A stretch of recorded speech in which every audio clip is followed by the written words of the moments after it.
Hey guys, tonight we're stepping into the quiet world of the Victorians, a world lit by gas. Hey guys, tonight we're not just talking about history, we're walking into it. Picture this, Kyoto 1,000 years ago. The air is thick with the scent of wet cedar, incense and the faint metallic tang of hot spring water. The city hums softly beneath the mountains, wrapped in mist and temple bells. You stand barefoot on polished wooden floors slick with steam, listening to the quiet drip of water echo through the bathhouse. It's warm, serene. And honestly, if you were alive back then, you'd have boiled like a dumpling. These baths were hot. You'd last 5 minutes tops. So before you get comfortable, take a moment to like the video and subscribe, but only if you genuinely enjoy what I do here. And while you're at it, tell me in the comments, where are you listening from tonight and what time is it there? Now dim the lights, maybe turn on a fan for that soft background hum, and let's ease into tonight's journey together.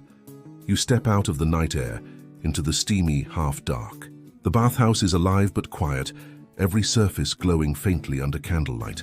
You can hear men laughing somewhere behind the fog, a kind of low, contented sound. Their voices blend with the hiss of water pouring from a bamboo spout, the rhythm of washing cloth against skin. The moment your bare feet touch the warm wood, you realize this isn't a simple wash and it's a ritual. Back in ancient Kyoto, bathing wasn't just about hygiene. It was spiritual maintenance, the same way monks maintained their temples. Water wasn't for vanity, it was for harmony. To bathe was to return to balance, to rinse away the dust of the world and start again. The Japanese word misogi means purification, a practice older than the city itself. When you pour warm water over your shoulders, you're performing an act once believed to reset the boundary between the body and the divine. You kneel beside a wooden tub, the surface rippling as if it's breathing. Someone beside you murmurs a prayer before stepping in. You do the same, half imitating, half believing. The heat bites your skin at first, then softens into something like a gentle embrace. For a moment, you can almost feel the centuries collapsing, the same warmth touching thousands of lives before yours. In the Heian period, around the 9th century, Kyoto was the heart of everything elegant. Aristocrats wrote poems about the scent of steam. Courtiers debated which camellia oil produced the softest skin. Even emperors built private bathhouses inside palace gardens. Yet the strange thing, and here's where history always smiles at you, is that the bath was never private in spirit. Whether noble or peasant, everyone entered water with the same purpose, not to impress, but to purify. You glance up, and a priest passes quietly by, carrying a ladle carved from hinoki wood. He pours water onto a stone basin, watching the steam rise like a soul ascending. Somewhere outside, a temple bell tolls, deep, resonant, like it's calling your heartbeat into rhythm. You realize this city breathes with ritual, even washing your hands before a meal, even walking beneath a shrine gate. It's all about cleansing the invisible. You might laugh. Today, people brag about cold plunges and spa detoxes, but the Kyotoites of old were way ahead. They didn't need influencers or ice baths. They had cedar tubs, moonlight, and the quiet understanding that cleanliness and calm were the same thing. And yet the bathhouses weren't just holy spaces. They were social. You'd hear gossip about new poems, about who was courting whom or how the emperor's latest festival went. Maybe someone nearby recites a verse from the tale of Genji, steam swirling like stage fog. You smile, because even now, surrounded by strangers and heat, there's that odd sense of intimacy. The smell here is unforgettable. Wood soaked in years of water, faintly sweet oils, a trace of incense. The air glows golden, like it's lit from within. You dip your hands, feeling tiny ripples push outward. The surface shivers, catching the candlelight, and for a fleeting moment it looks like liquid gold. Outside, Kyoto's narrow streets are silent. Paper lanterns sway in the night wind. You can almost see the mountains watching over the city, their outlines soft under moonlight. People believe spirits live in those hills, and every drop of water trickling down from them is blessed. Maybe that's why the baths feel sacred, because every bucket, every basin carries a bit of the divine. Water remembers, an old saying goes. Maybe that's why historians still puzzle over how much ritual shaped daily life. Some argue that the baths were simply for hygiene, a practical response to the humid climate. Others insist they were acts of devotion, each rinse symbolic of shedding spiritual impurity. The truth, as always, floats somewhere between. The heat starts to make you drowsy. Someone beside you chuckles softly. perhaps telling a small joke about slipping on the wooden floor. Humor hasn't changed much in 1,000 years. You can imagine ancient Kyotoites laughing the same way, finding lightness even inside a ritual meant for purity.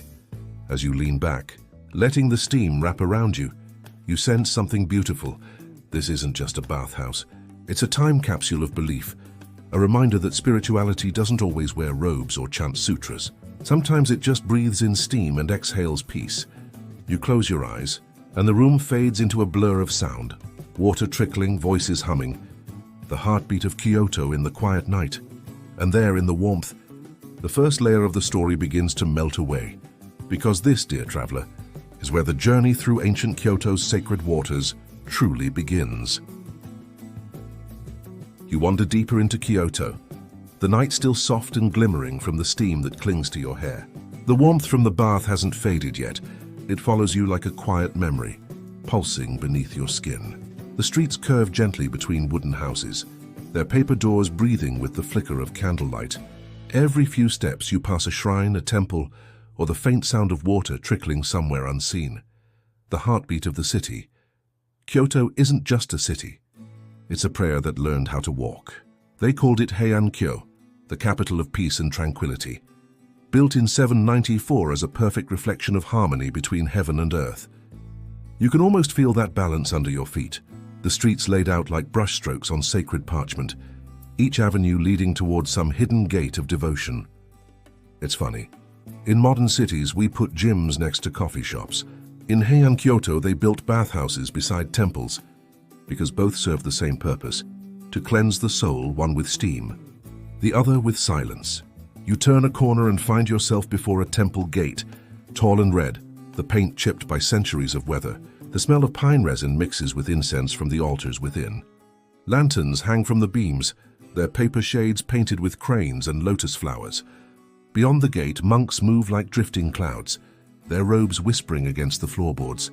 Somewhere inside, someone strikes a mokugyo, a wooden drum shaped like a fish, its hollow sound rippling through the air. It feels like time itself is breathing with the rhythm. You take a few slow steps closer.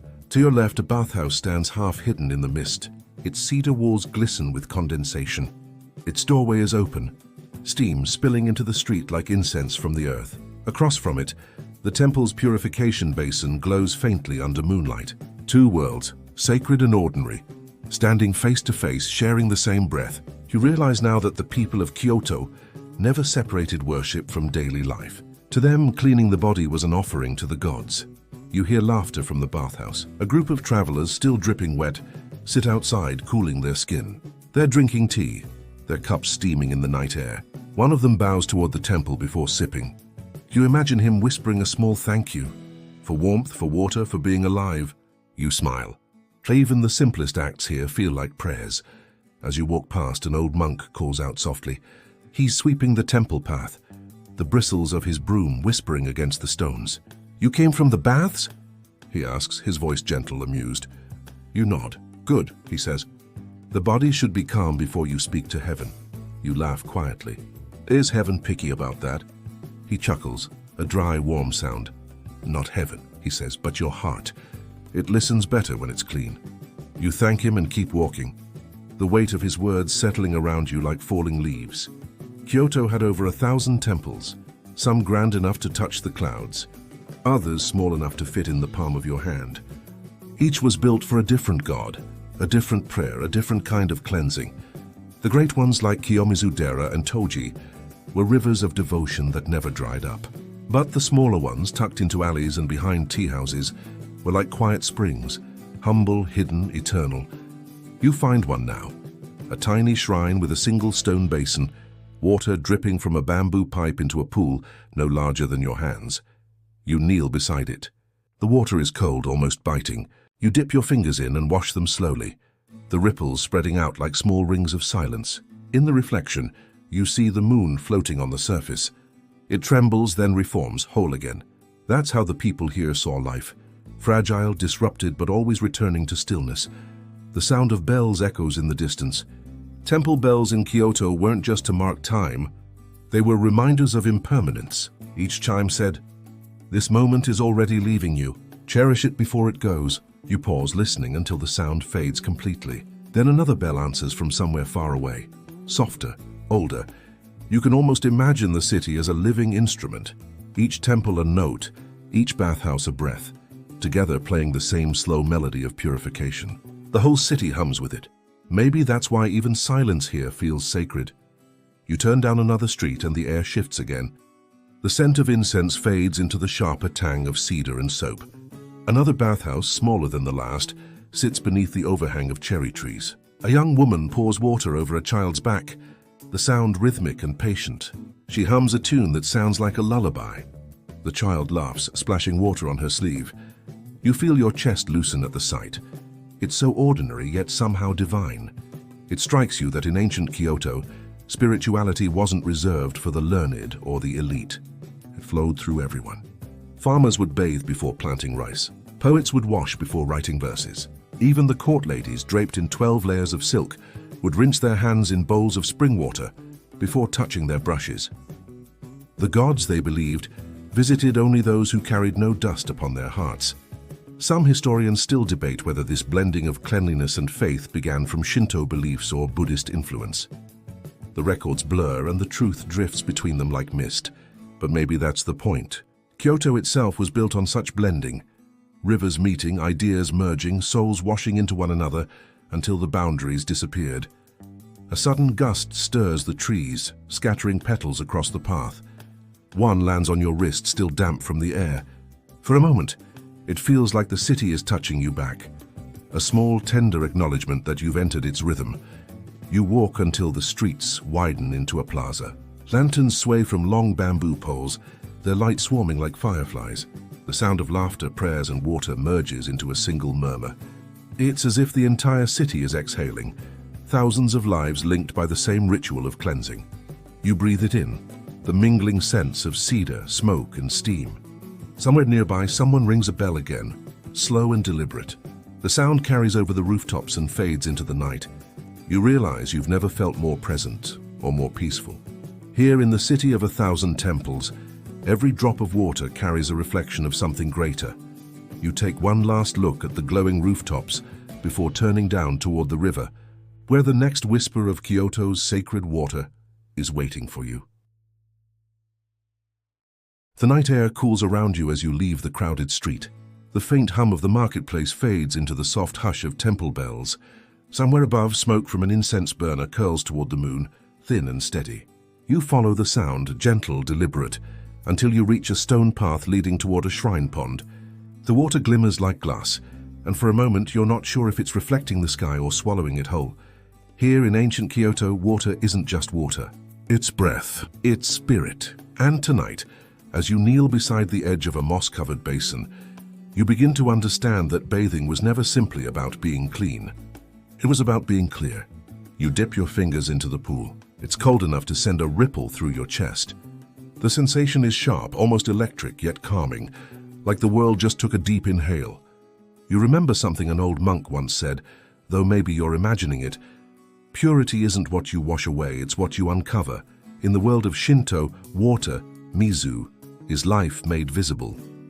Before entering a shrine, believers wash their hands and mouths at a temizuya, a ritual that cleans not the body, but the spirit's doorway. They believe impurities cling not to skin, but to intention. So the act of rinsing your palms beneath running water is, in truth, the act of preparing to meet the divine. You let the coolness slide through your fingers and imagine the countless others who've done the same. Courtiers, poets, peasants, travelers. Centuries ago, they too must have paused at these stone basins before stepping into the sacred. Some probably complained about the cold, just as you did, though they'd never admit it aloud. Buddhism added its own layers to this watery faith. When the monks of Heian Japan adopted the practice of bathing, they saw it as a reflection of inner discipline, cleansing both karma and dust. In certain temples, the water used for baths was drawn from sacred springs and poured with chants. Each ladleful symbolized a release of anger, greed, confusion. The body, warmed by the water, mirrored the heart made soft through meditation. It's funny, Hurut, in the modern world we still chase that feeling. People pay for detox retreats or mineral spas, but back then the people of Kyoto had already mastered it. Except theirs wasn't about luxury. It was about alignment. Imagine this, the Heian nobility soaking in shallow tubs, steam rising around them like white silk, while a priest murmurs sutras nearby. Outside, a cicada begins its endless song. The bathers close their eyes, not out of modesty, but reverence. For in that moment, they believed the gods could see them, and that was enough reason to be still. But the purity of water wasn't just spiritual metaphor. It shaped the city itself. Kyoto, built in a basin between green mountains, thrived on its rivers and springs. The Kamo River to the east was more than a source of life. It was a spiritual boundary, dividing the pure from the profane. Whenever calamity struck, a plague, a drought, a war, people gathered along its banks to purify the land through rituals called oharae. Priests would lift branches of sacred sakaki, chant prayers and wash offerings downstream. You can almost hear the chorus, the splash of water, the murmured syllables of renewal, and yet not all purification was gentle. There were darker beliefs too, whispers that spirits could cling to the unclean, and that the unwashed body was a door left open to misfortune. In the Heian court it was said that illness and impurity shared the same name, kegare. A noble who failed to cleanse properly might invite not only gossip but disaster. Some historians still debate whether this fear of impurity helped shape Japan's meticulous hygiene culture, or if it was simply born of superstition. You dip your hands again. The water slips away as quickly as you grasp it, a reminder perhaps that purity is never permanent. You can only return to it. That's the secret the ancients understood. Cleansing wasn't an event but a rhythm. Nearby a monk approaches, his robe brushing the ground with a sound like soft rain. He carries a wooden ladle and gestures for you to hold out your hands. The water he pours feels impossibly light, as if it passes through you more than onto you. He smiles faintly and says something that might be a blessing, or maybe just an observation. Even the clouds bathe in the river before they rise again. It's so poetic you almost laugh. The monk notices, and for a moment you both share that small private amusement. Humor, after all, is a kind of purification too, a quick rinse for the mind. Then, as the monk departs, you notice small offerings floating in the pond. Folded paper cranes, petals of camellia, fragments of burnt incense. Each object tells a quiet story of someone's hope to be made whole again. You wonder if the gods, surrounded by all these tiny gifts, ever get overwhelmed by the sheer human need to be forgiven. From somewhere deeper in the city, another bell rings, long, low, and full of memory. The sound drifts through the air like smoke, reminding you that every temple in Kyoto once had its own bathhouse. Some were grand, lined with lacquered wood and painted beams. Others were little more than a hut beside a stream. But they all shared the same belief, that the act of washing oneself was, in truth, a dialogue with eternity. Water wasn't just physical, it was moral, emotional, cosmic. It was the boundary between chaos and order, between the mundane and the sacred. Maybe that's why even the poorest villagers would save a bowl of clean water for morning rituals, or why monks guarded temple wells as fiercely as relics. Her drought wasn't merely environmental tragedy, it was a spiritual crisis, and so each droplet mattered. Each bath, each ladle, each whispered prayer. You trace your reflection in the pond. The moon above trembles with the movement of your hand, as if the sky itself were washing beside you. For a brief, tender second, you feel as though you've stepped outside of time. Then a frog croaks from somewhere behind you, breaking the spell. You can't help but smile. In the hush of ancient Kyoto, even the frogs are philosophers. You stand brushing your sleeves dry and glance toward the city where hundreds of lanterns still flicker in the night. Each one marks a temple, each temple holds a bath, and each bath a story. The air smells faintly of pine and river silt.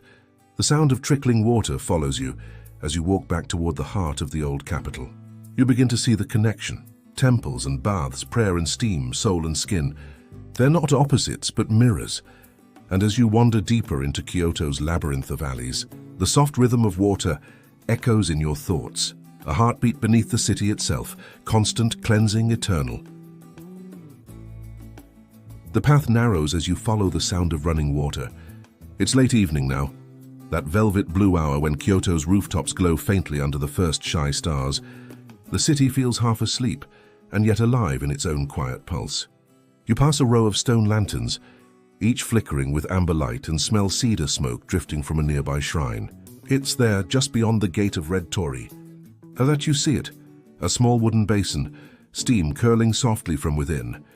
You're about to witness something old, older than the streets beneath your feet. The act of bathing before the gods. A monk kneels beside the basin, his movements deliberate and graceful. He pours water over his hands, then over his head. The droplets catch the firelight as they fall, like brief stars before vanishing into the earth. He doesn't flinch at the cold. To him, this is not discomfort. It's devotion. You watch as he repeats the motion 3 times, murmuring softly with each pour, a chant you can't quite decipher, though it feels less like words and more like rhythm. This is misogi, the ancient Shinto purification rite. Before stepping into sacred spaces, worshippers cleanse themselves in rivers, waterfalls, or even cold basins like this one. The belief is simple yet profound. You cannot approach the divine while carrying the dust of the world. You lean closer, the chill brushing your cheeks. Imagine it. Dawn on Mount Kurama, a waterfall roaring down from the cliffs. Pilgrims wrapped in white robes step barefoot into the freezing cascade. Their breath catches in the morning air. Their prayers are half words, half shivers. The water strikes them like a living thing, relentless, merciful. Each drop is a lesson in surrender. Some do it to prepare for ceremonies, others to seek renewal after loss or illness. But the monks say misogi is never about punishment. It's about remembering that the body is not a cage but a channel. That every river leads back to the same ocean of spirit. You almost laugh at the thought. If someone asked you to bathe under an icy waterfall today, you'd probably demand a towel, a heater, and a 5-star review on TripAdvisor first. But here in Heian, Kyoto, they believed that true clarity required discomfort. It's funny, isn't it? In a world obsessed with comfort, they sought enlightenment through the shock of cold. The air hums with the sound of temple bells in the distance. A small group of travelers arrives, dusty, weary faces lined from long journeys. They approach the basin, bow slightly, and begin to cleanse themselves. Each movement mirrors the monks, as if rehearsed 1,000 times. And perhaps it has been. Kyoto's pilgrims have performed this same ritual for centuries, hands trembling, eyes closed, hearts steady. Some historians still debate where misogi truly began. Was it born from the rivers of early Shinto worship, or adapted later under Buddhist influence? No one agrees, but they do agree on this. The ritual endures because it speaks to something deeply human that need to wash away the invisible burdens we carry. You watch as one of the travelers, a young woman, lingers by the water longer than the rest. Her reflection trembles beneath the ripples, fragile and luminous. She cups her hands and pours a final bowlful over her head, exhaling slowly. When she opens her eyes, there's a softness there. Not joy exactly, but peace. You know that feeling. Maybe you've had it in your own small ways.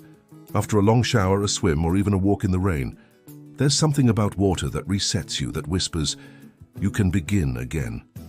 Further inside the temple grounds, larger baths await the monks and visiting devotees. These are not places of luxury, but of reverence. The rooms are simple. Cedar walls, earthen floors, pools lined with smooth stones. The air is dense with steam and incense. A candle flickers in a corner, its flame bending as if breathing with the room. You can hear the soft splash of water being poured, the murmur of prayers blending with the rhythm of dripping, a senior monk explains, almost as if speaking to the air. When we bathe, we wash not to remove dirt, but to reveal the part of us the world cannot touch. His voice is steady, ancient, like the flow of the river outside. He gestures toward a wooden plaque inscribed with sutras. Each verse praises water as both destroyer and healer. One line catches your attention. Even the gods are cleansed by the rivers they created. You wonder if that means divinity itself needs renewal, that even light gathers dust over time. Outside, rain begins to fall, soft at first, then steadier. The monks lift their faces to the sky, laughing quietly. They see no difference between this and their ritual. Rain, after all, is just the world performing its own misogi. You step out beneath the eaves, letting a few drops land on your skin. The sensation is cool, startling. You think of how far-reaching this reverence for cleansing is. From the mountain streams of Shinto, to the temples of Buddhist Kyoto, to even the imperial baths of the palace, each connected by the same belief, that purification is the bridge between human and divine. In the imperial court, Nobles practiced their own version of spiritual bathing before festivals or poetry gatherings. Servants would bring bowls of perfumed water, sometimes laced with crushed blossoms or sandalwood, and gently pour it over the guests' hands. It wasn't vanity. It was preparation. To be clean was to be worthy of beauty. You imagine the scene, silk robes rustling, laughter echoing through painted corridors, and somewhere, faintly, the sound of dripping water, and steady, rhythmic, eternal. The rain outside slows. The last drops slide down the wooden beams, catching moonlight as they fall. You can almost hear them whisper, "Let go. Begin again." As you turn back toward the city, the monk you saw earlier bows slightly. His robe is soaked, but his expression serene. He says nothing, but you understand, because language isn't needed when water has already spoken for you. You take one last look at the basin, now overflowing with rain. The surface quivers gently, mirroring the stars above. For a moment, it's hard to tell where heaven ends and reflection begins. You realize something then. In ancient Kyoto, people didn't just bathe before gods. They bathed with them. Each droplet, each ripple was a tiny act of prayer. And though the centuries have shifted and the rituals grown quiet, the lesson remains the same, that beneath the noise of the world, there's always a river waiting to carry you home. Beneath your feet, Kyoto hums with secrets. You walk along a narrow alley where moss clings to the stones like old memories. The air smells faintly of cedar and damp earth. Somewhere below, you can almost hear the murmur of hidden water, a deep, resonant voice that has been whispering since the Heian Age. People say the city was built on sacred veins, springs that carried not just warmth but blessings from the gods. Back then, when the world still shimmered with myth, these springs were seen as living beings, gentle, unseen guardians who breathed through the soil. You reach a small gate half buried under climbing ivy.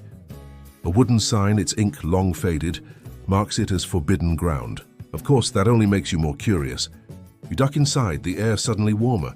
Beneath a cracked floor lies an opening, and from that darkness steam curls upward, slow, ghost-like.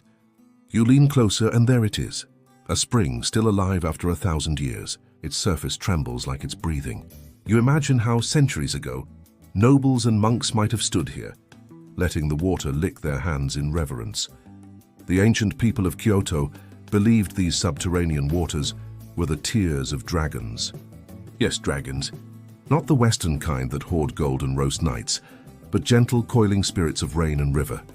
In Shinto lore, Ryujin, the dragon god, ruled the sea, and his children slumbered beneath the mountains. When they stirred, hot water rose from the earth. It wasn't geology to them.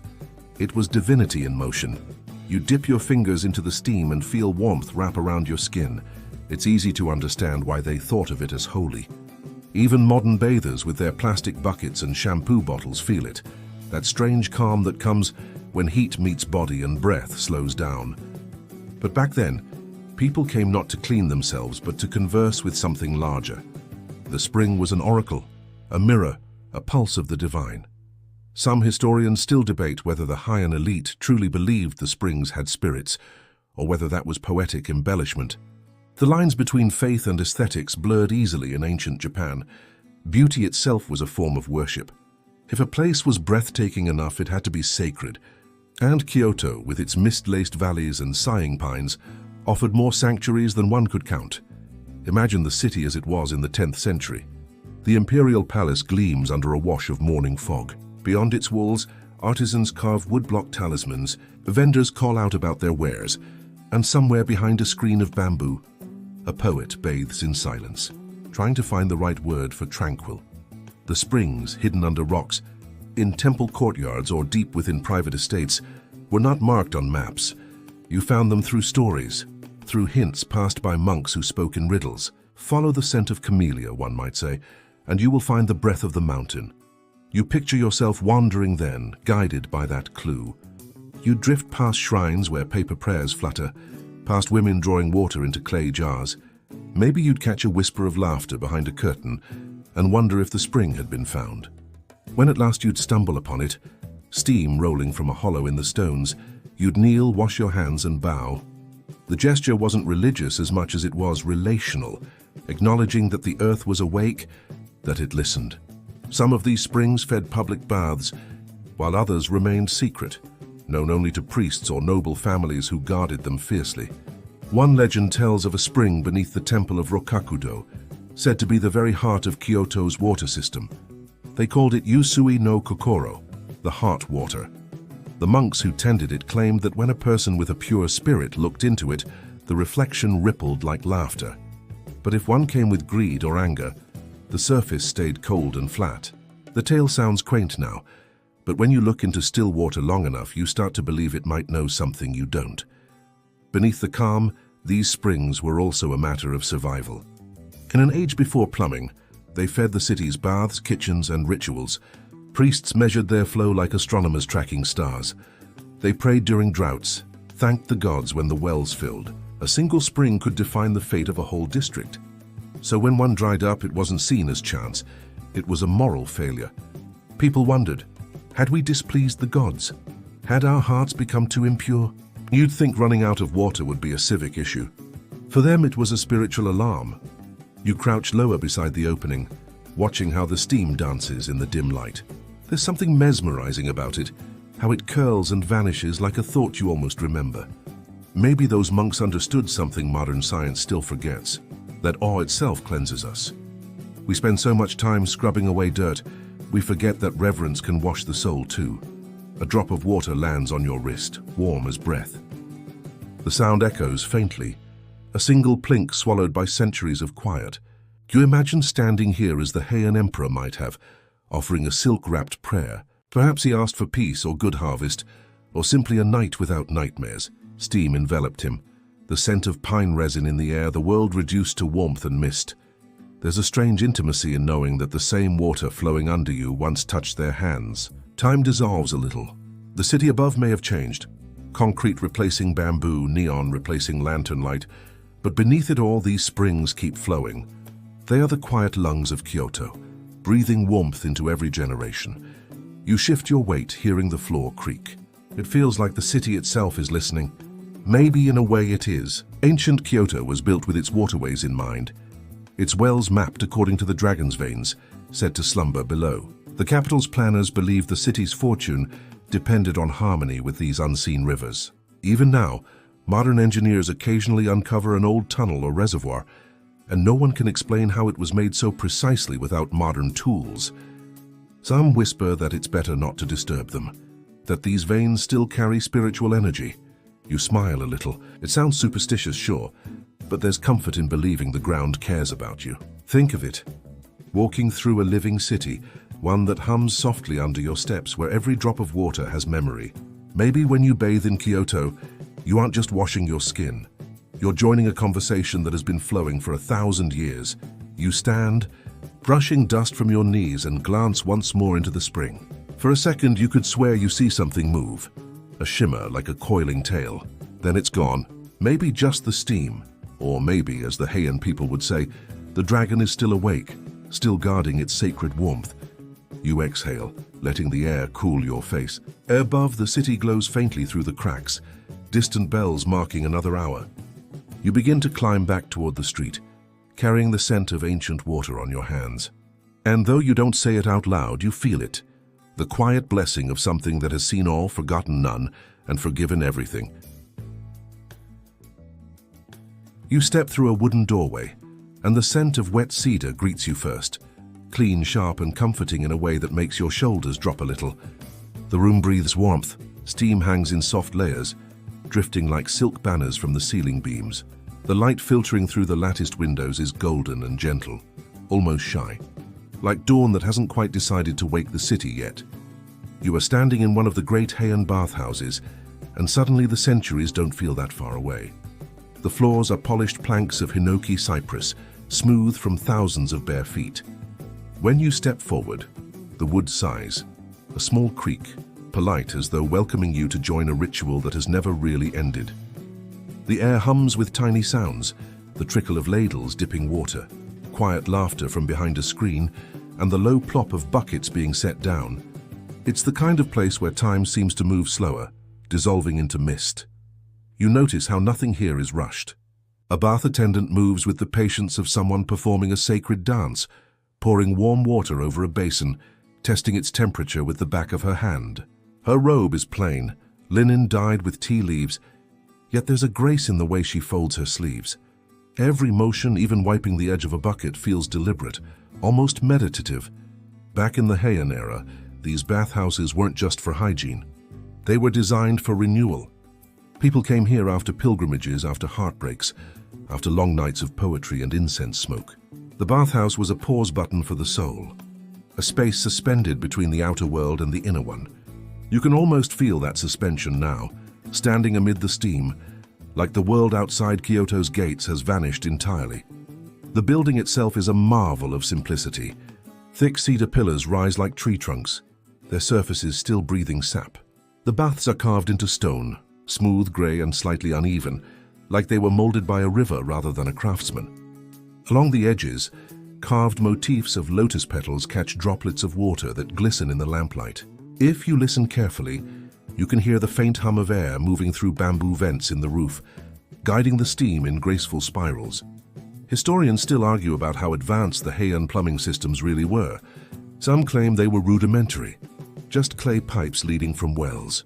Others insist the design was intricate, even ingenious, using pressure and slope to control flow. But standing here with steam rising evenly across the room, you can't help but believe in the latter. This wasn't random. It was harmony engineered into architecture. You kneel beside the bath and let your fingertips trail across the surface. The heat isn't scalding. It's gentle, coaxing rather than commanding. You catch a faint trace of something floral, camellia oil maybe, or chrysanthemum petals floating somewhere beneath the steam. In the Heian period, attendants often added herbs or blossoms to the water according to the season. Plum in winter, iris in summer, each chosen for its scent and symbolism. There was a poetry to every bath. You picture an aristocrat stepping inside, his silken robe folding neatly over a screen. He bows before entering the water, not from obligation but reverence. The act of bathing is more than physical. It's a gesture of humility. Even emperors, it was said, lowered their heads before the bath's reflection. There's something humanizing about that. The reminder that no matter how high your title, hot water treats everyone equally. Behind the main pool, you spot a smaller chamber. Its walls are lined with narrow wooden slats, the floor sprinkled with ash to absorb moisture. This was the kodobeya, the fragrance room. Before or after bathing, guests would sit here as attendants burned small discs of incense on plates of mica. The smoke curled like script, delicate and fragrant. Inhaling it was said to tune the spirit before purification. You crouch beside the basin and watch droplets gather along the rim, trembling before they fall. For a moment it feels like the building itself is alive, breathing, sighing, listening. The Heian bathhouse was designed for this intimacy. Architecture as empathy. Even the acoustics were intentional. The ceiling beams absorbed echo, softening every voice to a murmur. Conversations became secrets, laughter became mist. In one corner, a carved plaque bears an inscription so faint you can barely read it, but you make out the characters for WA harmony and say purity. They were core ideals of the Heian spirit, to live beautifully even in small moments. Bathing then was not a chore, it was an art. People discussed poetry while rinsing their hair or composed haiku about the shape of steam. You can almost imagine one nobleman sighing, "Even the water blushes at such company." Of course, not everyone shared in that elegance. Commoners had smaller, simpler baths, some barely more than wooden tubs in the corner of a home. But what's striking is how similar the spirit remained. Whether noble or farmer, bathing meant returning to the same source. Clean water didn't recognize hierarchy. The spring that warmed a monk also warmed a merchant. In that sense, the bathhouse was one of Japan's earliest equalizers, softly radical in its humility. A stray laugh echoes through the room, quick, bright, then gone. You smile without meaning to. It's easy to imagine lovers exchanging glances across the steam, or old friends sharing a quiet joke, human warmth mixing with the literal kind. And yet even these moments had a sense of grace. Rules of etiquette were strict. No loud talk, no splashing. Even joy had to flow gently, like water around a stone. You reach out and trace a line of condensation on the wooden wall. The warmth pulses through your fingertips, rhythmic and alive. The bathhouse feels like a heart, its steam the slow exhale of a sleeping god. And maybe that's exactly what the Heian people believed. that to bathe was to enter the god's breath, to be reminded that life itself is a kind of warmth borrowed from something eternal. Some scholars still debate whether these baths were open to both genders at certain hours. Paintings from the period hint at mixed gatherings, though others insist that modesty rules were strict. Either way, the stories suggest that the boundary between sacred and sensual was thin, not in a scandalous way, but in a tender one. When everything is done with reverence, even touch can feel divine. As you sit there, the walls creaking softly, you realize something. This bathhouse wasn't built to impress. It was built to soothe. No marble, no gold, just wood, water, and heat. The most human of materials. And maybe that's why it lasted, at least in memory. Stone temples crumble, but warmth and water find their way back. You stand slowly, the floorboards warm beneath your feet. The steam clings to your skin like silk, and when you exhale, it's as though the air exhales with you. The faint chime of a bell drifts from somewhere outside, perhaps a temple marking twilight. You glance once more at the bath, now rippling from a recent splash. It's funny, after centuries of progress, luxury spas and electric heaters, we still chase the same feeling they did here, that brief, impossible quiet when the world disappears, and all that's left is the sound of your own heartbeat and the soft hiss of water meeting skin. The bathhouse doors slide open behind you. Cool night air brushes your face. You take one last breath of cedar and steam before stepping back into Kyoto's dusk. The scent follows you like a memory that refuses to fade. You step out from the cedar bathhouse, skin flushed with warmth and hair damp, and the scent of hinoki still clinging to you. The streets of Heian Kyoto are quieter now. Only the faint rustle of silk and the soft clack of wooden sandals echo through the dimly lit alleys. You follow the faint perfume of camellia and incense until the world opens into the district of the aristocrats, the courtly heart of the city where bathing is no longer just cleansing. It's theater. Here, bathing isn't something people do, it's something they perform. The nobles of Kyoto treat water as an extension of poetry, a mirror to the soul, and, let's be honest, a way to show off just how elegant they can be while half naked. You almost laugh at how seriously they take it. But then again, if your robe cost more than a house, you might take off your socks dramatically too. The air hums with a refined stillness. Lanterns shaped like lotus petals glow beside a stone pool where steam curls upward in ribbons. The pool isn't public, of course not. It belongs to a high-ranking lady of the Fujiwara clan. You linger by the garden gate unseen, watching the attendants move like shadows, carrying buckets of water infused with crushed plum blossoms. Every sound is hushed, deliberate. The trickle of water, the sweep of a bamboo ladle, the sigh of a koto string from inside the hall. It's easy to forget, but during the Heian period, bathing among the aristocracy wasn't daily routine, it was a ritualized art form. The women of the court, wrapped in 12 layers of silk, would spend hours preparing for something that ironically took less than an hour. Water was warmed over fragrant wood, then poured through silk cloth to remove any impurities, because apparently even water had to meet the same standards as a court poet. You notice how the steam catches the lamplight, gold, soft, dreamy. You almost expect to see verses drifting in the air. Indeed, poetry was part of the bath itself. It wasn't unusual for nobles to compose short poems while soaking, sending verses to lovers or rivals, the ink often smudged by droplets of steam. Somewhere in these moments, history tells of a prince who sent a love poem written on the back of a camellia leaf, still damp from his bath. The leaf, of course, wilted long before it reached the recipient, a fact scholars still debate as either tragic symbolism or poor planning. A nobleman enters the bath pavilion, and you can't help but stare at his robe. It's pale blue silk embroidered with cranes, so light it looks like morning mist woven into fabric. Two attendants help him disrobe layer after layer, like unwrapping a secret.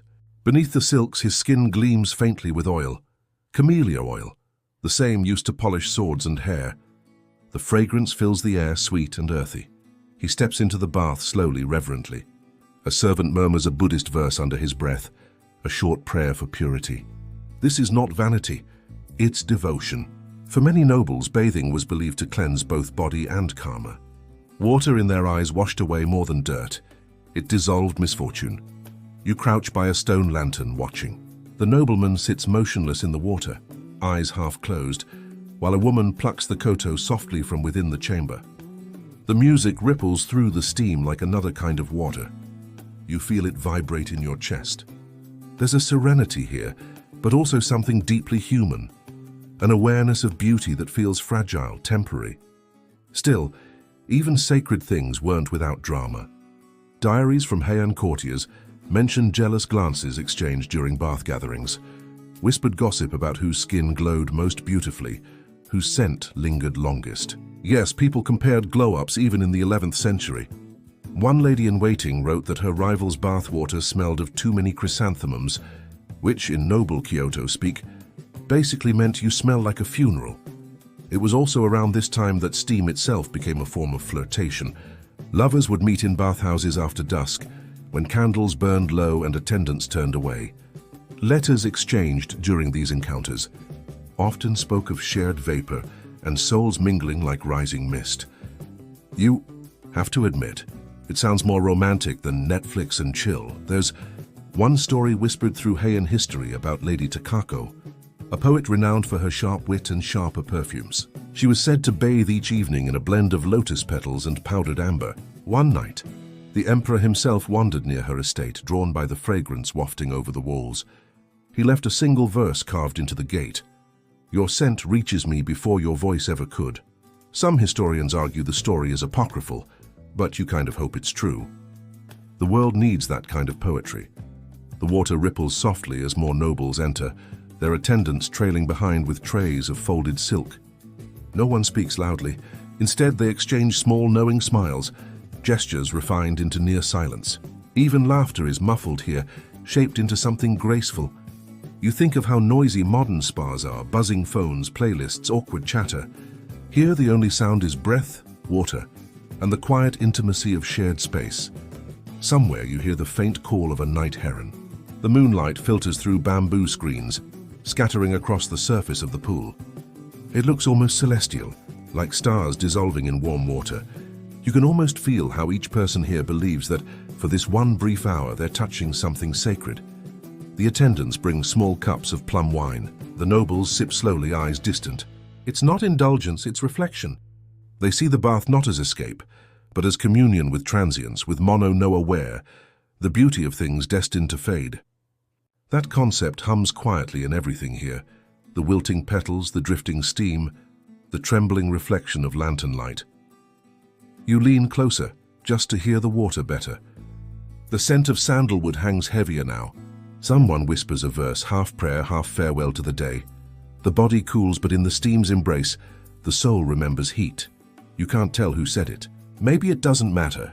In this world, every sound belongs to the same poem. As you turn to leave, you realize that bathing among the Heian elite was less about hygiene and more about harmony, an art of stillness performed in motion. The aristocrats bathed to align themselves with the rhythm of beauty, the pulse of impermanence. It's strange, but you sense that every ripple in that pool carries centuries of longing, for clarity, for peace, for a moment untouched by time. You smile quietly. In your world, you rinse off the day under electric light, maybe humming a tune or scrolling through your phone. But here under Kyoto's moon, water itself is enlightenment. You take one last breath of the camellia-scented air and step back into the night, where the mist from the bathhouse follows you like memory, soft, warm, and endlessly fading. The next morning, you follow the scent of smoke and rice through a narrow alley, where the aristocratic district dissolves into the hum of ordinary life. The marble courtyards fade behind you, replaced by thatched roofs, wooden tubs, and laughter that doesn't care about decorum. The air feels different here, warmer, more human. This is where the city breathes. This is where the common folk of Kyoto bathe. You pause beside a public bathhouse near the edge of a small market. The sign carved above the door is simple, just the word hot water. No lotus lanterns, no carved dragons. Just a wooden bucket hanging by the entrance, dripping faintly from last night's steam. You watch as a fishmonger, his sleeves rolled up and his back streaked with salt, greets a carpenter carrying a bundle of cedar shavings. They laugh, toss their sandals aside, and vanish inside. You follow. Inside, the air greets you like an embrace, dense with heat and the faint smell of wood smoke. The bathhouse is alive, in motion. You can hear the hissing of water on the stones, the scrape of wooden buckets. the rhythm of conversation that fills every pause between splashes. It's a world away from the silent poetry of the aristocrats' baths. Here people speak freely. They tease, complain, swap gossip about the price of barley and the latest scandal at the palace. There's something grounding about it. The walls are built from plain cedar, darkened by years of steam, and patched where time has worn them thin. Light slips through tiny holes in the roof like spears of gold dust, catching droplets as they fall.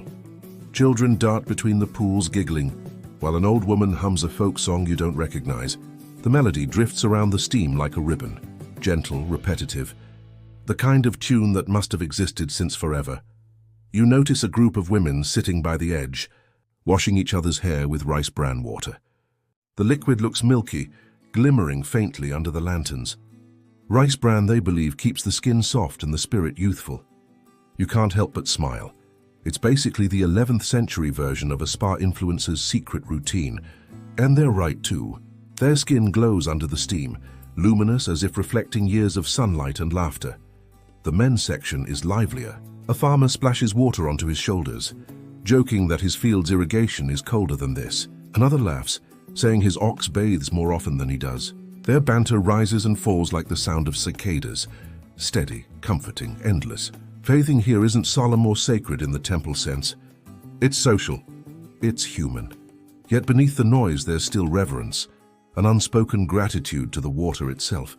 Before anyone steps into the pool, they pour a ladle over their hands, bowing slightly. Habit, maybe, or instinct. You dip your fingers into the pool, it's warm perfectly so. The temperature sits just between comfort and awakening. For a moment, you close your eyes, listening, water moving against wood. Breath meeting breath. The city outside may be loud with commerce and chaos, but in here there's rhythm, a small, collective heartbeat. Some historians still debate whether these public baths were inspired by Buddhist temple facilities or arose naturally from Kyoto's climate and community spirit. Either way, they became vital to daily life. Every neighborhood had one. They were places to wash, yes, but also to talk, to find comfort, to heal after long days of labor. In winter, when frost crusted the rice fields and the Kamo River ran sharp as glass, these baths became sanctuaries of warmth. A young potter sits near you, scrubbing clay from under his nails. He tells his friend about a dream he had, of building a kiln so large it could bake the moon. His friend laughs, not mocking, just amused. The gods would charge you for it, he says. You can't help but grin. The humor here is simple, but it carries something profound. People surviving the day, finding light in small absurdities. A monk enters quietly from the back door. He doesn't announce himself, but everyone sees. The chatter softens just a little. Monks are welcome here. They often come to bless the water, or simply to share it. He carries a small wooden ladle engraved with a lotus and sprinkles the surface gently, murmuring a verse. The water ripples outward, catching the lamplight. For a moment, everyone seems to breathe in unison. There's a beauty in that shared silence. The noble baths might have been wrapped in incense and poetry, but here humility does the same work. You realize that for these people the bath isn't only for the body, it's for belonging. Near the far wall a woman hums as she washes her child. The little boy splashes, laughing so hard he nearly swallows a mouthful of water. She hushes him softly, kisses his wet hair. You think of how rituals begin, maybe not from kings or priests, but from gestures like this, ordinary, tender, repeated 1,000 times until they become sacred. A flicker of candlelight catches your attention. You turn to see a small wooden tablet hanging above the door, engraved with a phrase, "Clean body, clear heart." It's not about luxury, not about class. It's a quiet declaration of purpose. And you wonder how many centuries that phrase has survived, carved by hands now forgotten, but somehow still here. Someone starts singing, a fisherman this time. His voice is low, unpolished, but the melody fits the room. It's about the sea, about leaving home, about finding one's way back.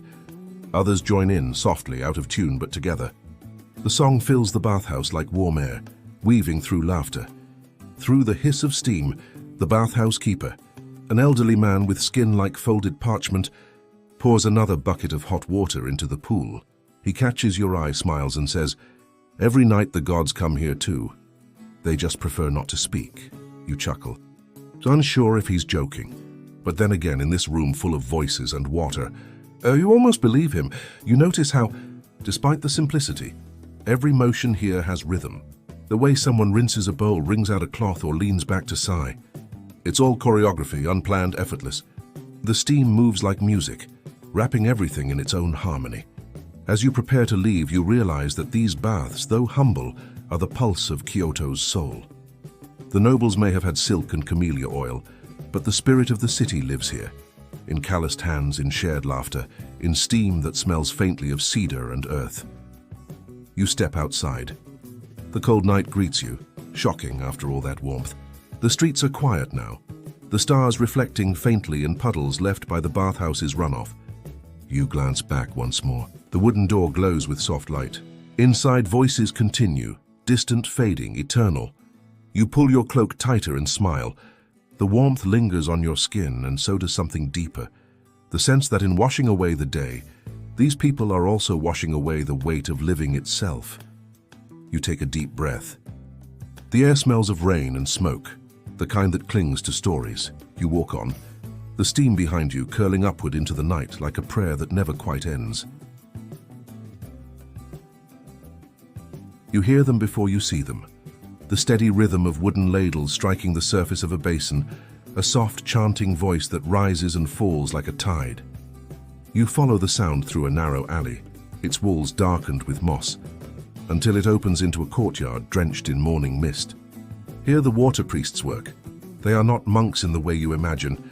No saffron robes, no golden ornaments. Their garments are plain, soaked from the constant handling of buckets and bamboo flasks. Yet their faces are radiant, as if the steam itself polishes their skin. One kneels by a stone cistern, murmuring something you can barely catch. The words blend with the water's whisper, forming a rhythm that feels older than language. These priests are the quiet heart of Kyoto's bathing world. Their duty is both sacred and practical, to keep the city's water clean and to protect its spirit. You watch as they filter spring water through layers of sand and charcoal, using tools that seem almost primitive, but the way they handle each drop feels deliberate, ceremonial. You realize that for them, clean water isn't a resource. It's a deity in liquid form. They call it Mizu no Kami, the water spirit.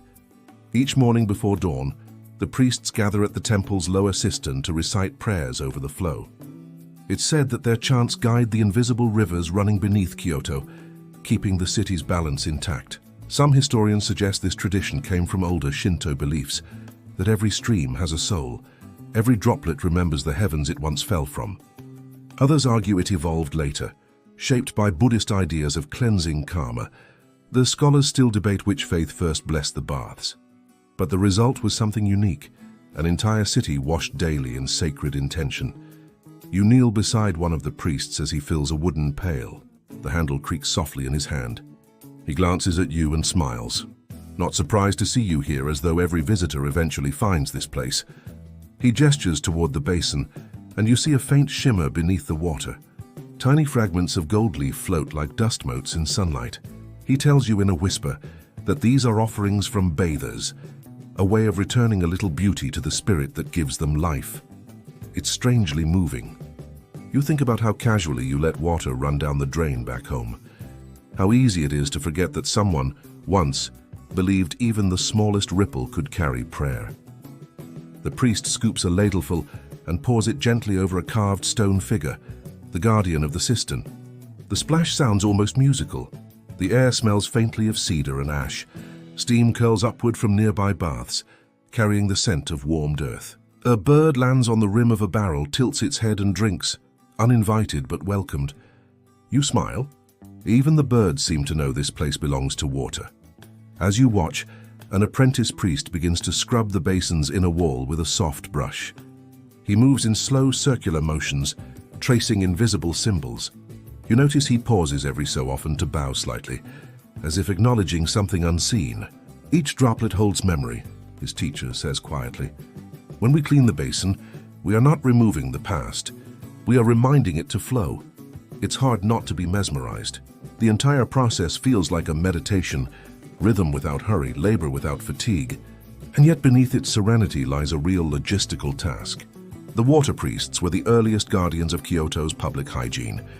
Long before modern plumbing, they monitored wells, ensured no corpses or refuse poisoned the rivers, and managed water rights between temples and neighborhoods. Their work prevented disease, yes, but it also preserved the purity that the people believed kept their city spiritually alive. Some of them, history says, went further. They could sense bad water just by touch, an intuition born from years of ritual and observation. When a spring turned murky or smelled strange, they would isolate it, purify it with salt, smoke, and prayer. Modern historians sometimes call them proto-scientists, the chemists of the sacred world. Yet to them, science and spirit were never separate. Both were languages of respect. A few steps away, another priest stands over a small wooden platform. On it sits a metal bowl filled with still water. He strikes a tuning fork, and the vibration ripples across the surface in perfect concentric circles. He watches carefully, nods once, and smiles. The sound test tells him that the water is alive, resonant, balanced. You think about how modern scientists now talk about water's molecular memory, how vibrations can change its patterns. It's almost as if those ancient priests knew something we're only beginning to rediscover. You lean closer. The surface of the water reflects your face, but distorted slightly, as if the spirit inside is studying you back. The priest notices and says softly, "It sees you too." You blink, unsure whether he's joking, but his expression remains calm, kind. A group of pilgrims enters the courtyard then, carrying gourds and towels. They bow to the priests before approaching the cistern, dipping their hands in the water to anoint their foreheads. One woman murmurs a name under her breath, perhaps someone she's lost. For her, the water is not just cleansing, it's connection. You think about how grief too needs a place to flow. The priests move quietly among them, guiding, blessing, whispering small phrases that sound more like lullabies than doctrine. You realize that this ritual, the washing, the reverence, isn't about fear of impurity. It's about belonging. Every drop that touches their skin carries a reminder. You are part of something vast, cyclical, forgiving. There's a story the older priest tells as the pilgrims depart. Long ago, during a drought, Kyoto's rivers ran dry. People panicked, believing the gods had abandoned them. But one priest refused to stop praying. For 7 nights he sang over an empty well, pouring in his own ration of rice water. On the 8th night it overflowed, not with flood but with clarity. Some say it was coincidence. Others call it devotion made visible. Either way, the city survived. You stand silently as evening light fades over the courtyard. The last of the priests gathers up the buckets, stacking them neatly. The sound of dripping slows, then stops. The air grows still except for the faint murmur of the underground streams continuing their endless path beneath Kyoto. You think about the paradox that those who dealt with mud and sweat daily were seen as keepers of the divine. Maybe holiness isn't about rising above the world, but caring for it so deeply. You can see its reflection everywhere. One of the younger priests offers you a ladle. "Drink," he says. The water is cool, shockingly pure. It tastes faintly metallic, like stone kissed by rain. For a moment you feel something stir in your chest. Not awe exactly, but recognition. The same water that touched emperors and peasants, monks and lovers, now touches you. The same flow, uninterrupted for centuries. As you hand the ladle back, the priest bows. "Remember," he says, "every bath is a prayer you give back to the river." His voice is soft, almost fading into the dusk. When you step out of the courtyard, the city feels different, as if the streets themselves are veins and you've just heard their heartbeat. Steam still rises from bathhouses nearby, carrying whispers of cedar and camellia. Somewhere behind the wooden walls, laughter mingles with the hush of water. You realize you'll never look at a faucet, a shower, or even a puddle the same way again. For the water priests of Kyoto, every droplet was sacred. And tonight, under the dim lantern glow, you begin to understand why. The air in the bathhouse feels heavier tonight, not just from the steam, but from anticipation. The attendants move quietly, like shadows cast by the flickering lanterns. You can almost sense that something sacred is about to happen, though no one speaks. The old wooden walls creak, and beyond them the faint sound of a bamboo fountain marks the rhythm of time. Slow, patient, deliberate. You sit on the polished cedar bench, the surface warm beneath you. Around you, others begin to prepare for what they call unogi, the ritual of steam. The Heian people believed that bathing was not just for cleanliness, it was an act of spiritual recalibration. Every motion had meaning, every droplet of water a prayer. First, you watch them disrobe. It's not hurried or embarrassed. It's more like shedding a layer of the mundane world. The silk robes fall soundlessly, folding like petals of a camellia flower on the floor. You do the same, your fingers tracing the edge of the fabric, feeling its cool texture before it joins the pile. The steam caresses your skin, inviting you to let go of your day, your century. You are no longer a visitor here. You are part of the ritual. Someone ladles warm water over their shoulder, once, twice, 3 times. Each pour is deliberate, like punctuation in a poem. The Heian manuals say that the first pour awakens the body, the second clears the spirit, and the third releases whatever burdens the heart. You decide to follow their rhythm. The water is hotter than you expect, sharp, biting for an instant, but then it softens, wrapping you in comfort. You breathe out, a long sigh that seems to come from somewhere older than yourself. In the corner, an elderly monk stands near the brazier. His hands move in gestures that are slow, almost imperceptible. He doesn't speak, but you know he's reciting something, a mantra or a sutra. The soundless words ripple through the air, blending with the hiss of water striking hot stones. You realize that this silence is not emptiness. It's full of presence, full of listening. The steam begins to thicken. Faces blur into silhouettes. Movements dissolve into rhythm. Someone places a bundle of herbs into the basin. Yuzu peel, pine needles, maybe a pinch of camellia petals. The fragrance blooms in the heat, fresh yet ancient, like breathing in the memory of a forest. A young attendant, probably barely 20, begins to fan the steam toward the bathers. He moves with the careful precision of a dancer. Each flick of the fan guides the mist, reshaping it like calligraphy strokes across the room. You think absurdly that this is probably the closest thing to a Heian-era spa treatment, except with more chanting and less gossip about skincare routines. Still, there's something profoundly grounding about it. In your world, bathing is a private, quick affair, a race between convenience and hot water bills. But here it's theater, meditation, community. You're reminded that in the Heian age, to be clean wasn't just to look proper. It was to align yourself with the divine order. A soft voice rises from the far end of the room. It's a woman, maybe a priestess, or simply someone who knows the old songs. The melody is low and circular, like a lullaby that loops without ending. No one joins her, but everyone listens. The steam turns her voice into something physical. It lingers in the air, clinging to your skin, vibrating through the wooden beams.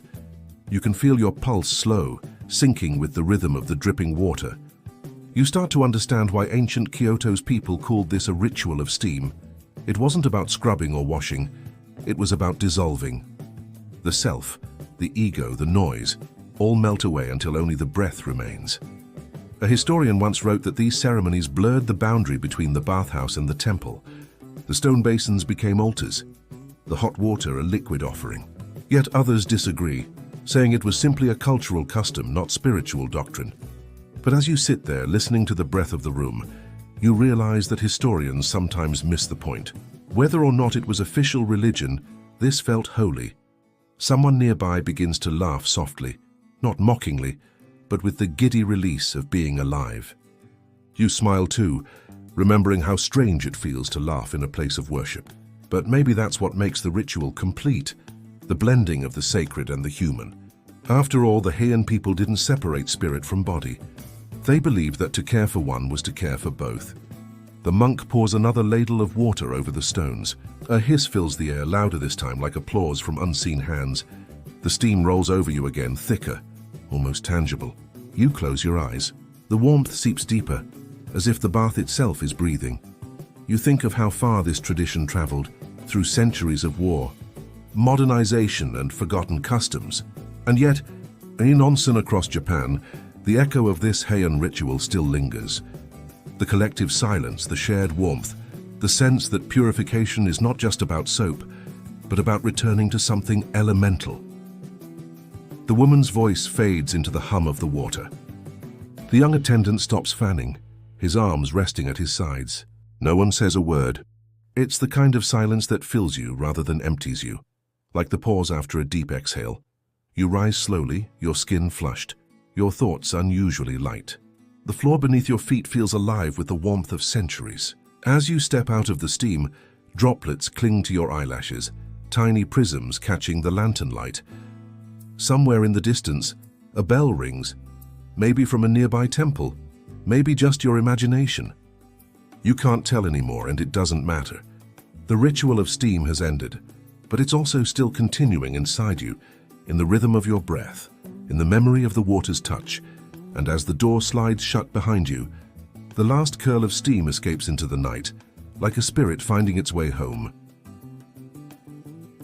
The steam fades just enough for your eyes to adjust again, and in that gentle haze, a faint fragrance begins to rise, subtle, elegant, and strangely familiar.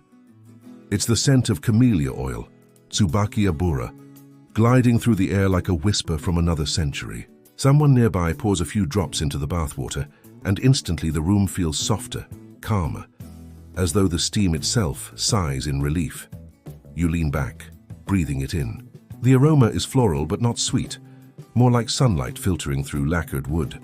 Your skin, warm from the heat, seems to drink it. You realize how central scent is in this world, not decoration but devotion. The Heian people treated fragrance as a form of prayer, an invisible offering to both gods and memory. There's a woman sitting just across from you, her hair tied loosely with a silk ribbon. She's rubbing camellia oil into the ends of her hair, and it gleams like wet ink in lantern light. You've read somewhere that women of the Heian court prized the scent of their hair more than their jewelry. They believed that a pure fragrance meant a pure heart. And, well, given the fact that some of those hairstyles took hours to prepare, you can't help thinking their hearts must have smelled incredible. The oil itself came from camellia seeds, small, glossy things harvested from mountain groves around Kyoto. Artisans pressed them carefully, sometimes singing short poems as they worked, believing the rhythm would please the spirit of the plant. In the Heian mindset, there was no clear border between craftsmanship and worship.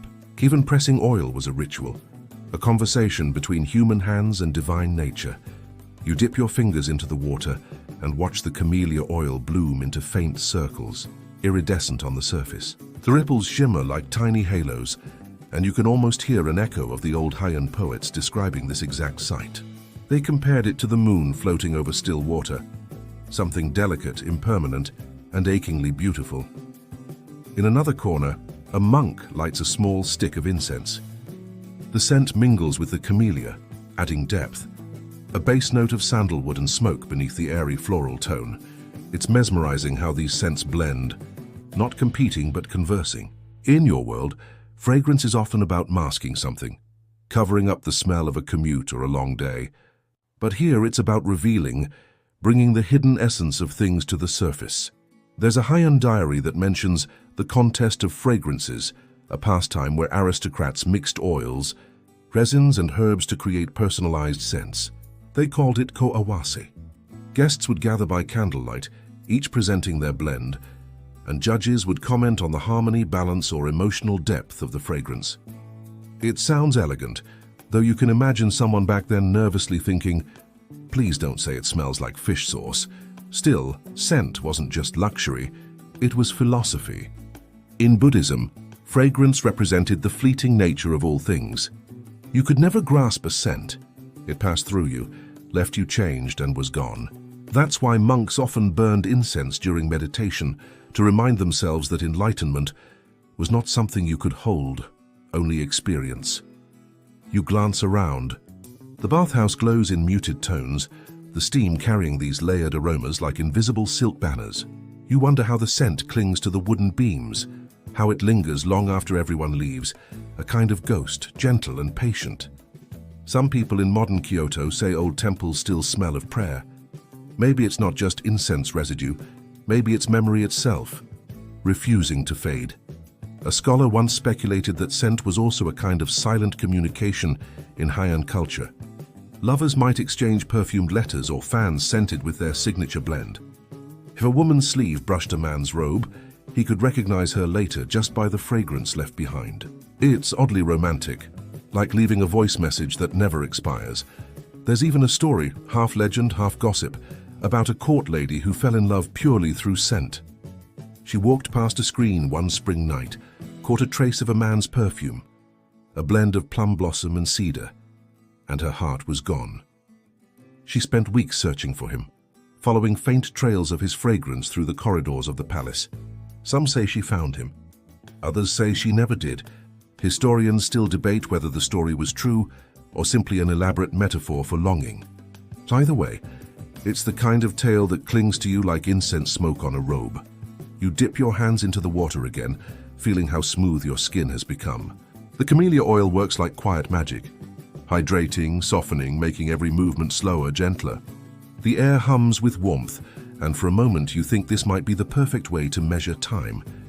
Not by clocks or calendars, but by the life of a fragrance. Outside, rain begins to fall.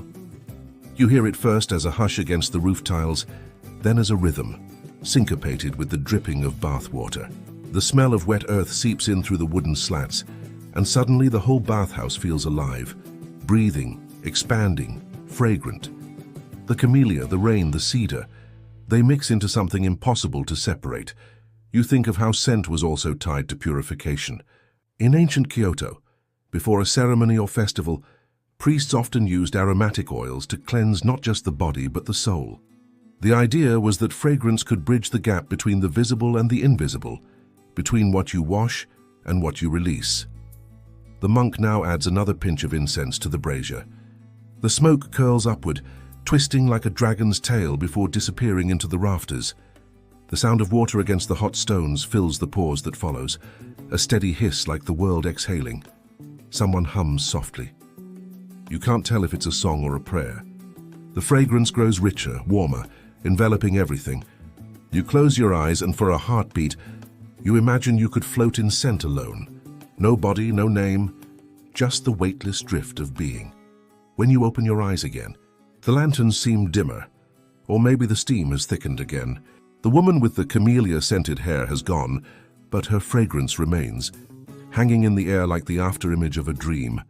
It strikes you how much of history is made of things that vanish: scent, sound, breath. Yet somehow they linger longer than stone or ink. You smile at the thought. Maybe centuries from now, someone will remember you that way. Not by your face or voice, but by the quiet trace you left behind. The steam shifts once more, carrying the final threads of camellia oil into the night air, where they fade into rain. The scent is gone, or perhaps it's only changed shape, and you breathe it in one last time before the next story in the mist begins to unfold. Outside, a soft mist curls over the tiled roofs of Kyoto. The air smells faintly of cedar smoke and rain that has not yet fallen. You're still sitting near the bath, your skin warm from the lingering steam, when an elderly woman nearby murmurs something about the seasons, the way the water feels different depending on the month, how even the steam seems to breathe with time. You glance toward the open window and realize the bath is never the same twice. You lean your elbows on the polished wood and listen to the slow drip of water echoing through the dim chamber. In the Heian era, the rhythm of bathing followed the calendar almost like a liturgy. Each season offered its own tone, scent, and mood. Each bath became a mirror of the world outside. You might call it seasonal self-care today, but to the people of Kyoto, it was more like aligning the soul with the rhythm of nature. In spring, the baths were scented with crushed plum blossoms and young bamboo. The water, still cold from winter's grip, was gently warmed over cypress fires. You can imagine noblewomen slipping in, hair pinned with jade combs, their reflections trembling in the steam. They believed that washing away the dust of winter allowed their spirits to open like the first flowers of the year. Some whispered small poems to the gods of renewal, their words mingling with the rising vapor. By early summer, rainstorms would roll through the valleys. The wooden bathhouses swelled slightly with humidity, creaking like old ships. Inside, people used camellia oil to keep their skin from drying under the constant damp. The baths would sometimes be moved outdoors, makeshift tubs under eaves, where the sound of falling rain became part of the ritual. There's something almost cinematic about it. You sitting naked in a cedar tub, warm water lapping at your collarbones, while cool raindrops patter against your face. A natural balance of opposites, heat and chill, silence and storm. The common folk of Kyoto had their own summer custom. In small alleyway bathhouses, buckets of river water were poured over the shoulders before one stepped into the tub. It was said to drive away not just dirt, but also the summer demons, those invisible forces of lethargy and restlessness that haunt the humid months. Historians still debate whether this ritual had any link to older Shinto exorcisms, or if it simply gave people an excuse to splash each other and laugh. When autumn came, the city burned crimson. Maple leaves scattered across the surface of the outdoor baths like floating fire. You can almost hear the faint crackle as they touched the hot water and curled. The people of Kyoto adored this season, the time for reflection, for poetry, for the melancholy beauty they called mono no aware. To bathe among falling leaves was to acknowledge impermanence, to let go. Aristocrats often hosted bathing gatherings where friends would soak together and compose verses about passing time. You can imagine one teasing another. "You've been in too long, old friend. No poem can save your wrinkled skin." The fragrance of the baths changed too. Cinnamon bark, chrysanthemum petals and sandalwood were added to the water. The scent drifted through the wooden slats and mingled with the smell of the harvest. The roasting chestnuts, the rice being steamed in courtyard kitchens. The baths were like seasonal temples, each one a prayer written in steam instead of ink. Then winter arrived. Frost formed delicate lace on the eaves, and the ponds froze solid enough to hold the reflection of the moon. The bathhouses became sanctuaries of warmth. Fires burned beneath the copper cauldrons, sending columns of white vapor into the night. You enter one of these baths now, the door sliding shut behind you with a muffled thud. The sudden wave of heat nearly knocks the breath out of you. Someone jokes that you'll come out half-cooked, and you laugh despite yourself. Inside, everything glows amber. The water is hotter than any other time of year, a defiance of winter's cruelty. People huddle closer, shoulders touching, the silence broken only by the occasional sigh. There's a sense of quiet camaraderie here, the same kind that forms when strangers share a campfire. A monk once wrote that winter bathing teaches gratitude for warmth, for company, for the resilience of the body against the cold. Some believed the steam itself carried blessings. Others whispered that the gods rested inside the rising clouds listening. What few know is that Kyoto's seasonal baths were also a form of subtle calendar keeping. In temples and noble estates alike, attendants adjusted the temperature and ingredients of the water according to lunar cycles. On the night of the winter solstice, for instance, dried yuzu fruits were floated in the tubs. Their bright citrus scent was thought to repel sickness and misfortune. To this day, many Japanese homes still carry that custom, an echo of ancient Kyoto's devotion to the rhythm of the earth. There's a funny thought that crosses your mind. Imagine trying to explain to someone from the Heian era the concept of bubble bath with strawberry scent. They'd probably look horrified or think it was some secret potion of immortality. But perhaps they'd understand the impulse behind it, to turn cleansing into comfort and comfort into meaning. As the evening deepens, you can feel the shift in air pressure, the breath of an approaching snowfall. A few stray flakes drift past the open window, melting instantly on the warm wood. You close your eyes. The water hums softly against your skin. Around you, conversations fade into murmurs. The bathhouse feels like a time machine, not because it carries you back through centuries, but because it holds every season at once. You can almost see spring plum blossoms fluttering across the surface, hear the summer rain drumming on the roof, smell autumn's chrysanthemum steam, feel winter's bite waiting beyond the door. The four seasons have always lived inside the same circle of warmth. You reach for a ladle, pour water over your shoulders, and it runs down like silk. There's a faint aroma of yuzu and cedar. Somewhere a child giggles. Somewhere else, an old man hums an old song about snow and love. You let the sounds fold around you. Historians still argue whether these seasonal bathing rituals began in Kyoto or were imported from China's Tang courts. Others claim they arose independently, born from Japan's unique harmony with nature. Maybe both are true.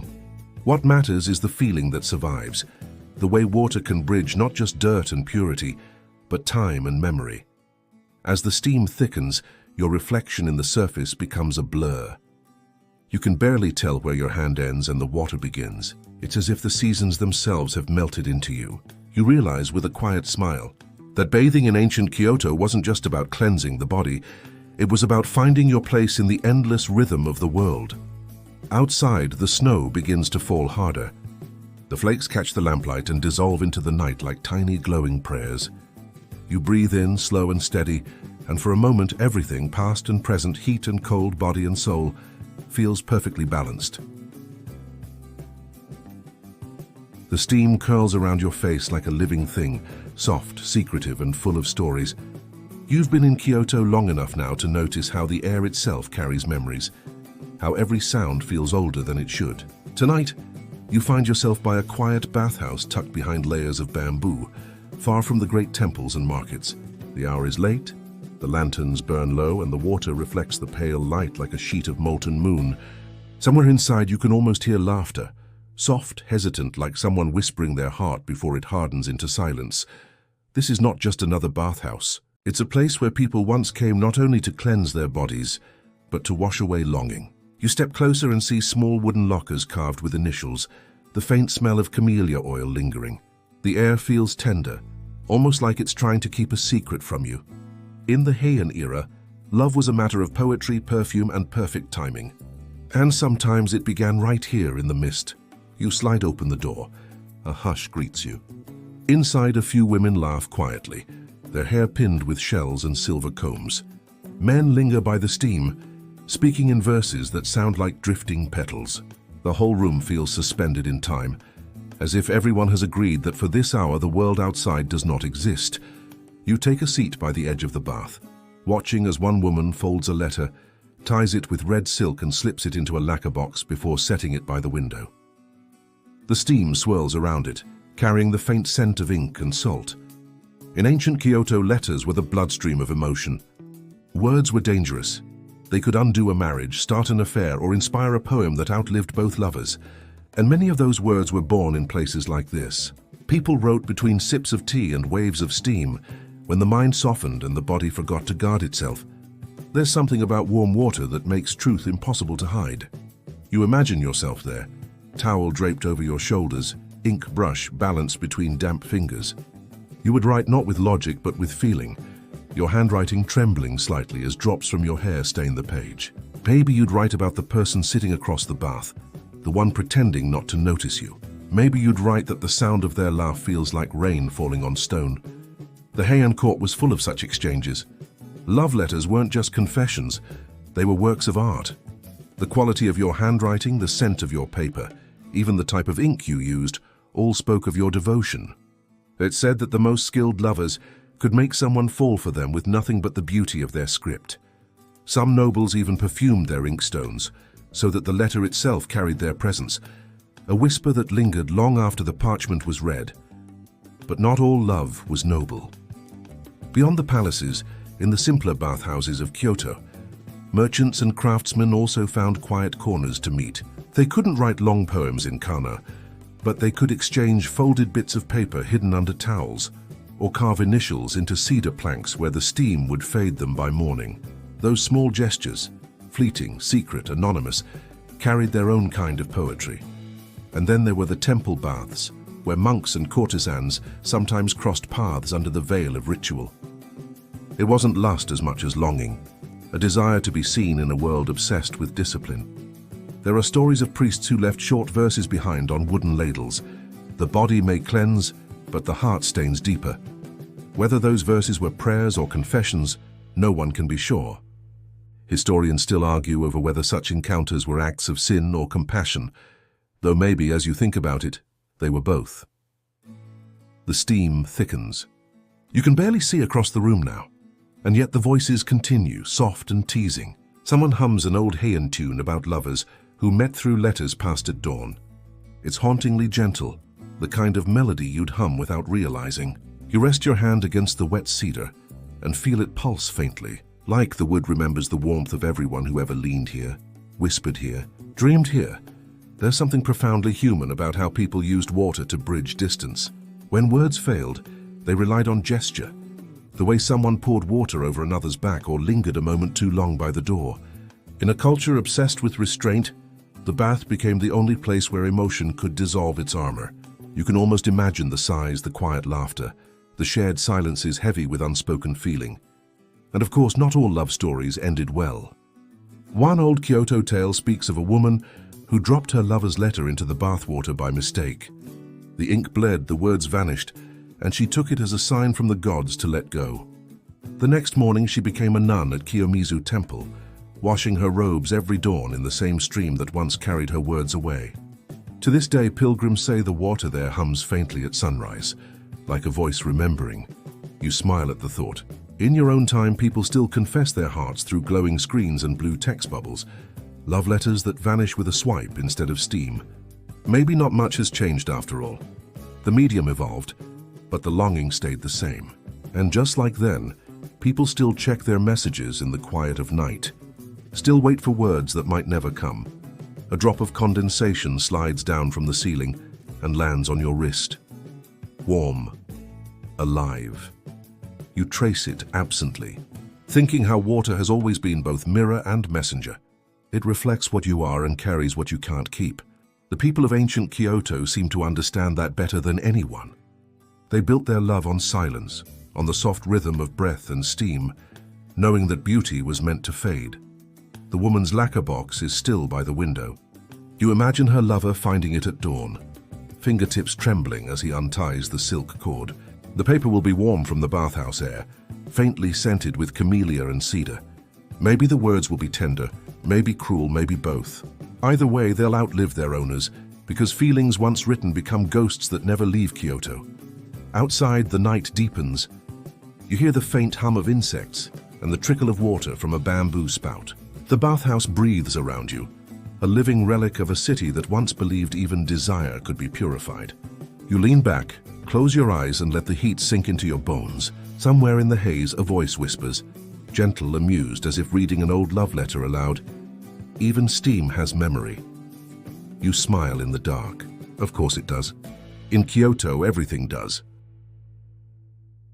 The steam feels heavier tonight, like it carries the weight of memory itself. You step back into the familiar warmth of Kyoto's baths, but something has shifted. The air is quieter, the laughter fainter, the wooden tubs worn smooth by too many hands. Time has moved on, though the water still glows faintly in the lamplight. The sacredness once woven into every droplet seems to flicker, dimming beneath the tide of a new age. Once bathing was a ritual of the soul, a way to dissolve ego and emerge as something closer to the divine. But as centuries passed, that quiet reverence began to thin, like incense smoke dispersing into modern air. You can almost hear it in the way people speak now, faster, louder, full of errands and schedules.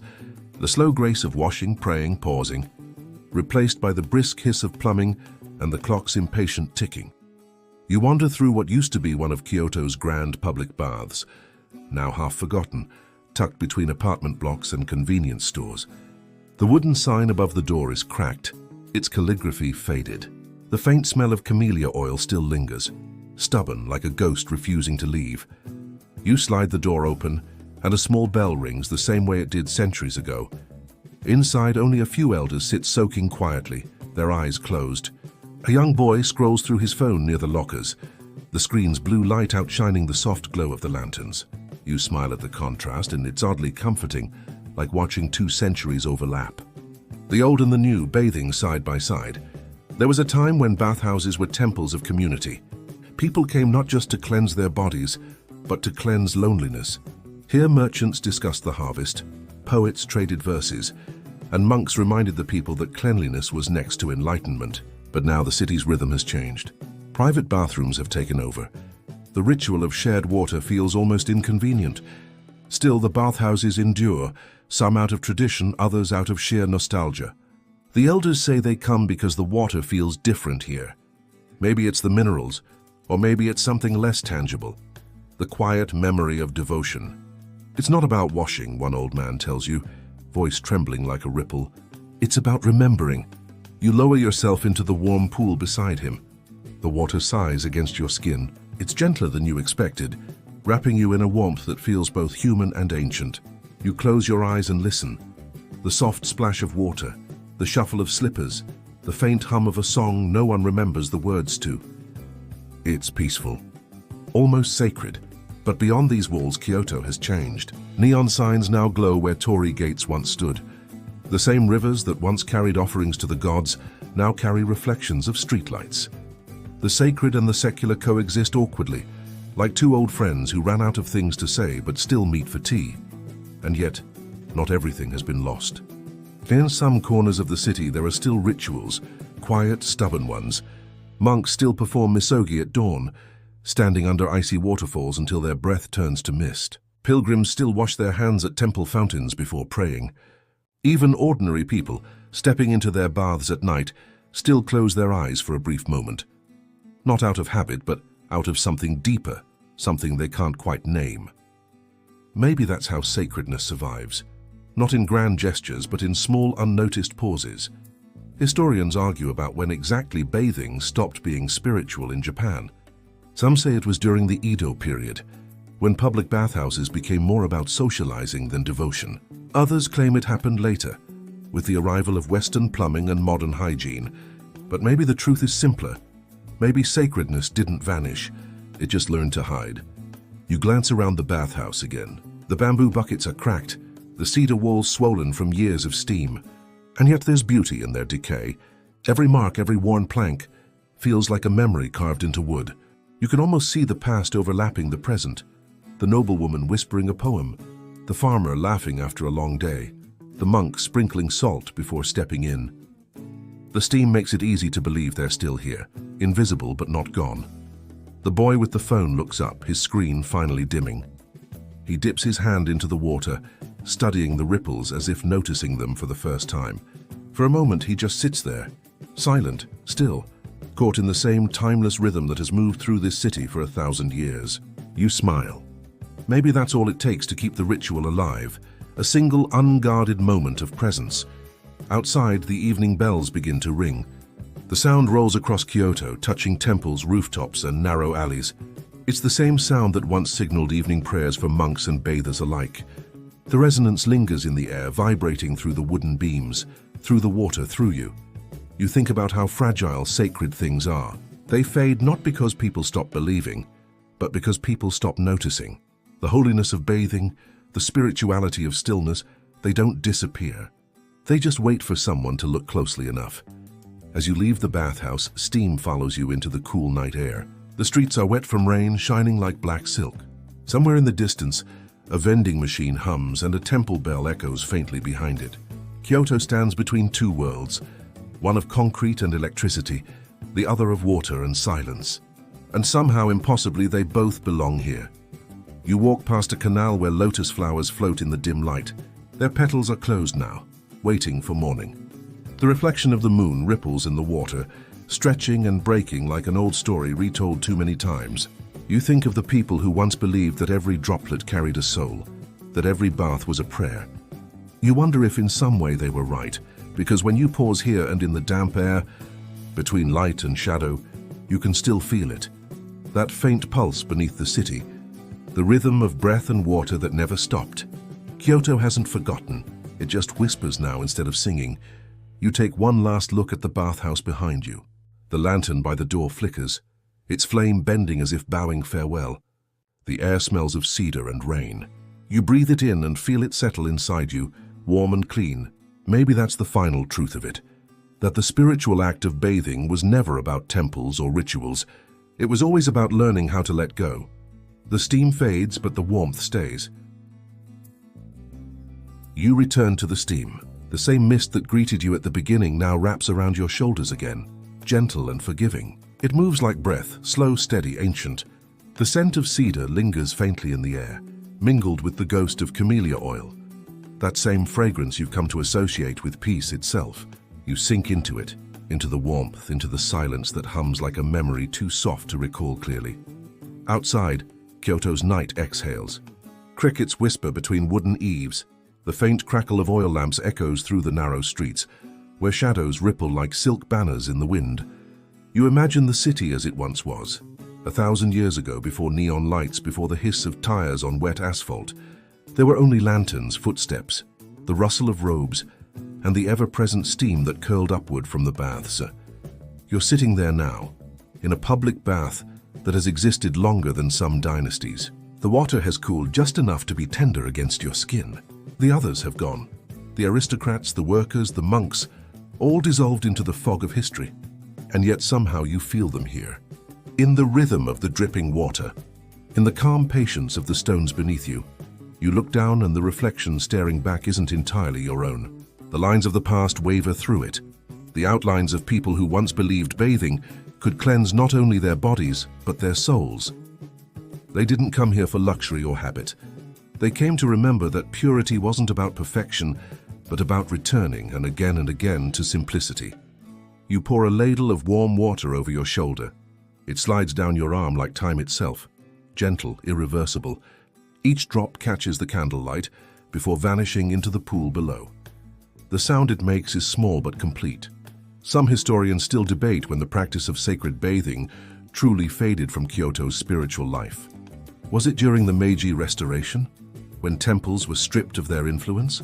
Or when modern plumbing made private baths more convenient than communal ones? But perhaps you think the ritual never vanished at all. It simply changed its form.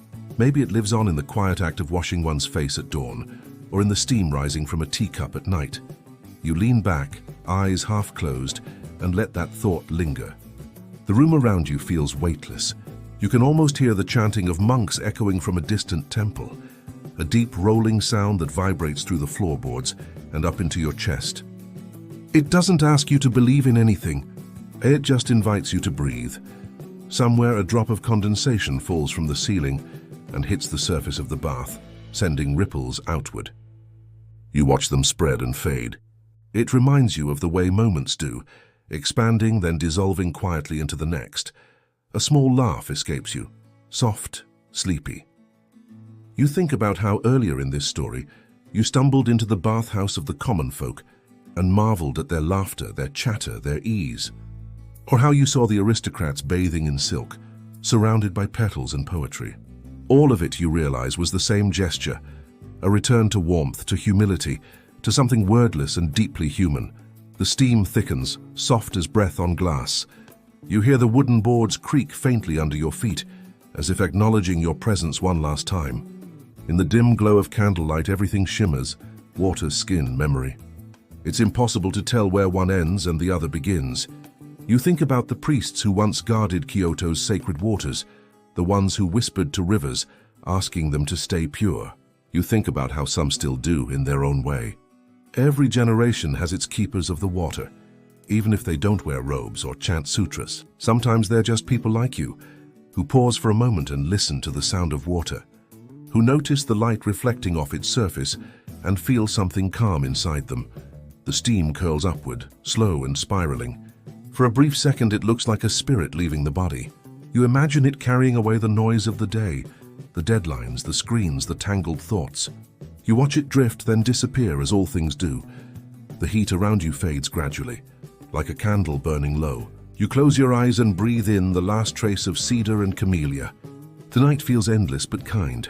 Somewhere outside, a bell tolls once, low and clear.